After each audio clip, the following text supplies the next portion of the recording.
Monsieur le Président, Mesdames, Messieurs, tout d'abord, je tiens à remercier les organisateurs pour m'avoir invité, d'avoir l'honneur et le plaisir de pouvoir être présent ici aujourd'hui à cette conférence particulièrement intéressante, je permets de le soulever. Alors oui, on va essayer, dans le temps qui nous est imparti, de faire une vue sur l'évolution de la Belgique.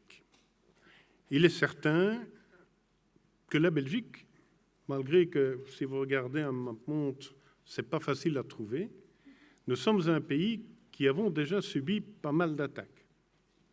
Et je dirais, je ne veux pas dire que c'est logique, mais quand même, à partir du moment où Bruxelles est la capitale de la Belgique, de l'Union européenne, de l'OTAN, un petit exemple, nous avons à Bruxelles environ 1000 manifestations revendicatives par an.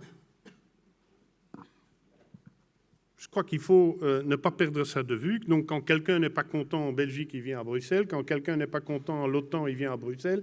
Et quand quelqu'un n'est pas content à l'Union européenne, on vient aussi à Bruxelles. D'ailleurs, quand vous entendez certains rapports, on dit souvent, quand c'est négatif, une décision de l'Union européenne, on dit « à Bruxelles, on a pris la décision ». Quand c'est très positif, on dit « la Commission ou la présidence ». On doit vivre avec. Nous avons aussi Anvers, qui est aussi une ville tout à fait particulière, avec ses communautés et un énorme port, dont une industrie pétrochimique qui n'est pas sous-estimée, plus une ville très dangereuse pour y aller avec les femmes, vu le diamant. Alors, nous avons aussi Zeebrugge, où il y a 2 importants terminaux de gaz naturel, et alors aussi à Mons-le-Shape. Vous prenez tout ensemble et vous avez une belle liste au point de vue de targets possibles.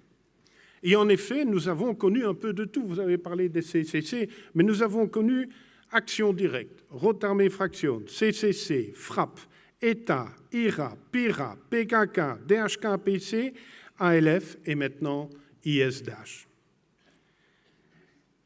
Et il est certain que avec un de mes collègues, Patrick Duinslager, on a travaillé de 85 à 99 sur tous les dossiers terrorisme dans notre pays. Mais une chose est très claire, c'est que depuis le 11 septembre, il y a une nouvelle dimension. Vous l'avez dit, il y a eu des morts avec les CCC, il y a eu des morts aussi avec d'autres groupements terroristes, mais le but de ces mouvements terroristes-là n'était pas de tuer. Oui, ils avaient des targets, incontestablement. Tandis que là, pour la première fois, on est confronté à des organisations, que ce soit Al-Qaïda ou IS, qui veut tuer le plus de mécréants possible. C'est une toute nouvelle dimension dans laquelle nous devons tenir compte. Alors, comme je vous l'ai dit, on a eu beaucoup de dossiers terrorisme. Mais ce qui est assez étonnant, c'est qu'en définitive, jusque le 19 décembre 2003, nous n'avions aucune législation antiterroriste. Le terrorisme n'était pas connu dans notre droit comme une infraction. Tous ont été condamnés, mais ils ont été condamnés pour des meurtres, pour des assassinats, pour des incendies volontaires, des explosions, des vols, etc.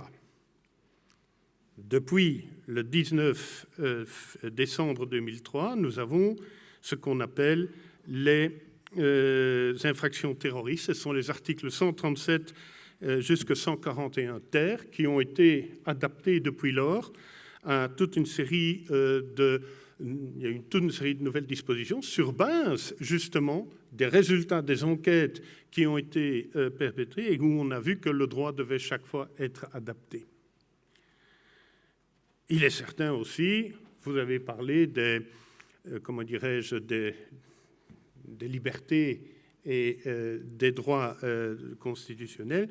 Soyons clairs et nets, et dans la législation des articles 137 à 141, tout cela est très clairement défini, qu'il n'y a pas lieu de s'attaquer à certains droits qui sont l'apanage de auquel chaque citoyen a droit. Il est certain aussi que nous avons maintenant la possibilité de procéder à des perquisitions de nuit en matière de terrorisme. Cela est venu tout simplement, non pas pour réduire quelque part les droits des citoyens ou quoi que ce soit, tout simplement que sur base de plusieurs dossiers, nous avons pu constater, nous avons des techniques que nous n'avions pas dans les années 80, c'est-à-dire écoute, etc., que notamment entre 9 h du soir et 5 h du matin, on se reposait parce qu'on savait qu'on n'allait pas avoir la visite. Ce sont des choses que nous avons apprises et pour lesquelles on a aussi adapté notre législation. Il est certain aussi que, au ce point de vue-là, nous avons fait pas mal de travail en Belgique au point de vue de s'adapter et d'avoir des institutions les mieux adaptées et les plus efficaces. J'ai parlé de la législation, parlons maintenant de la coordination. Parce que l'OCAM, l'organe de coordination de l'analyse de la menace, a été créé en 2006. Donc vous pourriez vous dire, ouf, avec tout ce que vous nous avez dit, jusqu'en 2006, il n'y avait pas d'organe de coordination de la menace en Belgique. Non, il y en avait un. Depuis l'attentat qui avait été perpétré en 1984 à la Grande Synagogue de Bruxelles, on avait créé le GIA, pas l'algérien, le groupe interforce antiterroriste, où là, déjà, on avait rassemblé les différents services de police, à l'époque, gendarmerie, police communale, police judiciaire, la sûreté de l'État et le renseignement militaire. Viennent les attentats de New York, Madrid et Londres, et l'Union européenne dit que chaque pays doit avoir une structure de coordination pour la lutte contre le terrorisme. C'est ainsi qu'est arrivé l'OCAM. Et ce qui est important, c'est qu'on n'a plus 3 services, la police, les renseignements civils et les renseignements militaires, mais on y ajoute aussi l'Office des étrangers, les affaires étrangères, la douane et la mobilité. Et je puis vous assurer, et la direction est donnée à 2 magistrats. Je puis vous dire que je crois pouvoir ici être un peu chauvin, en ce sens, c'est que la structure de coordination en Belgique, l'OCAM, est à mon avis la plus complète et efficace par rapport à pas mal d'autres pays européens. Je m'explique. 1, c'est un organe qui détermine la menace. Il y a 4 niveaux, j'y reviens. Et est complètement aussi indépendant. Je veux dire indépendant, c'est qu'il ne dépend pas, comme dans d'autres pays européens, d'un service de renseignement ou d'un service de police ou d'un autre service. Non, ici, l'OCAM définit les 4 niveaux de menace. Elle l'a défini sur base des informations qui sont transmises des 7 services d'appui dont j'ai donné la liste.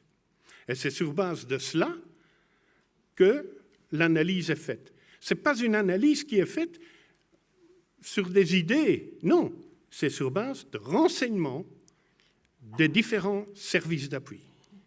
Il est aussi important de préciser que le législateur a prévu qu'il y avait une obligation légale pour les 7 services d'appui de transmettre les informations à l'OCAM et que l'OCAM devait, sur base de ces informations pertinentes, faire ses analyses. En d'autres termes, quand l'OCAM sort une analyse, c'est une analyse qui est en fait le résultat des informations provenant des services.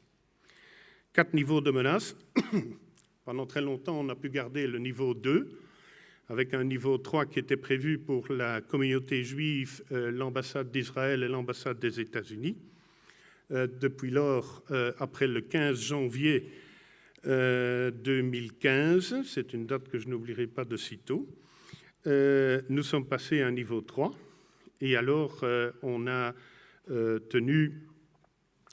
essayé de redescendre, on a remonté au niveau 3, et alors évidemment, il y a eu les attentats de Bruxelles, où l'OCAM a dû, à ce moment-là, déterminer un niveau 4 pendant un certain temps.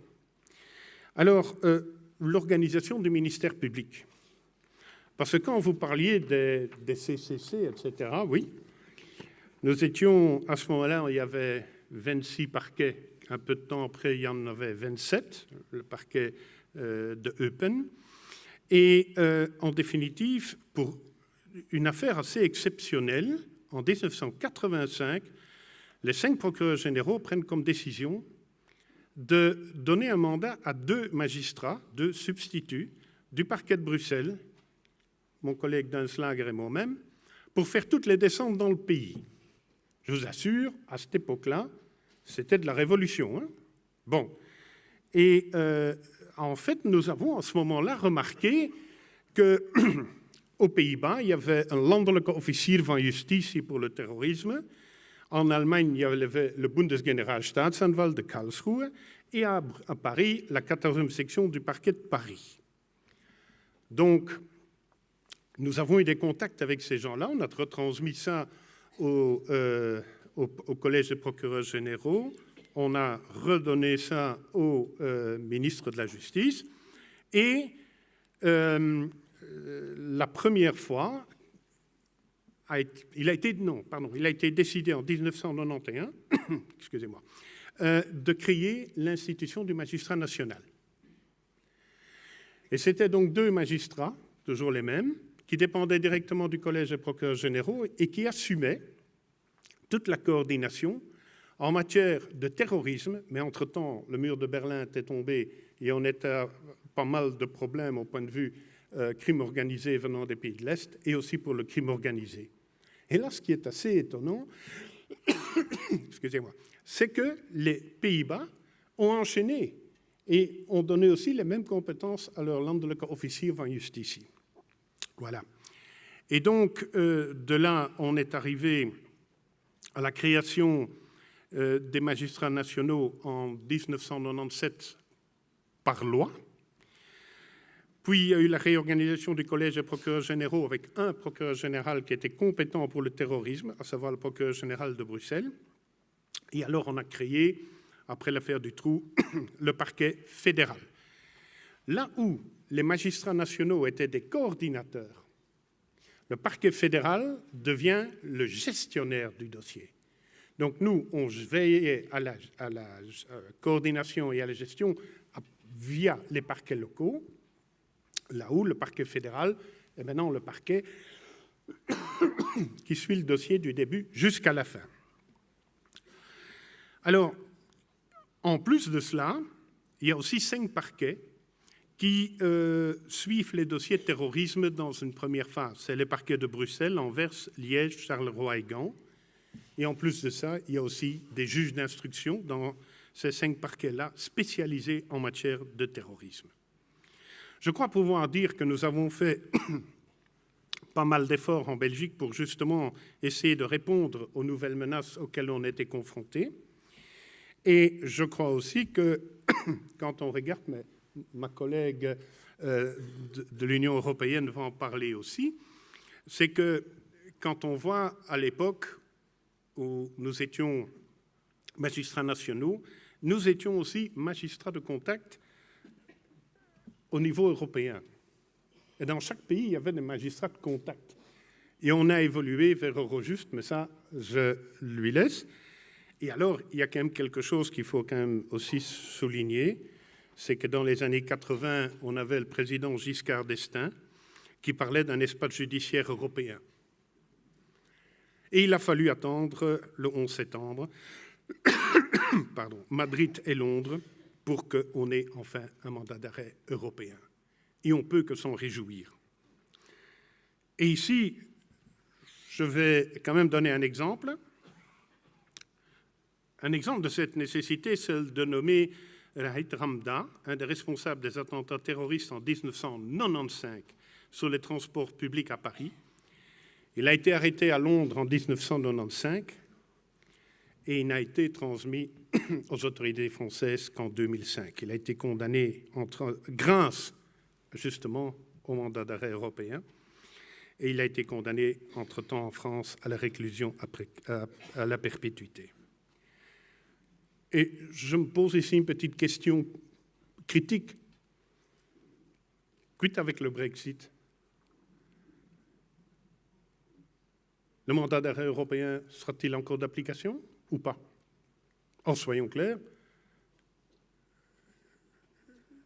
l'United Kingdom est quand même un important pays au point de vue collaboration judiciaire, que ce soit en crime organisé, mais aussi en matière de terrorisme.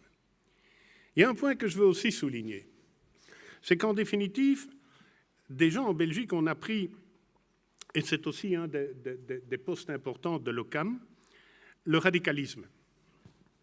Pourquoi? Parce que personne ne se réveille un jour, je suis un terroriste.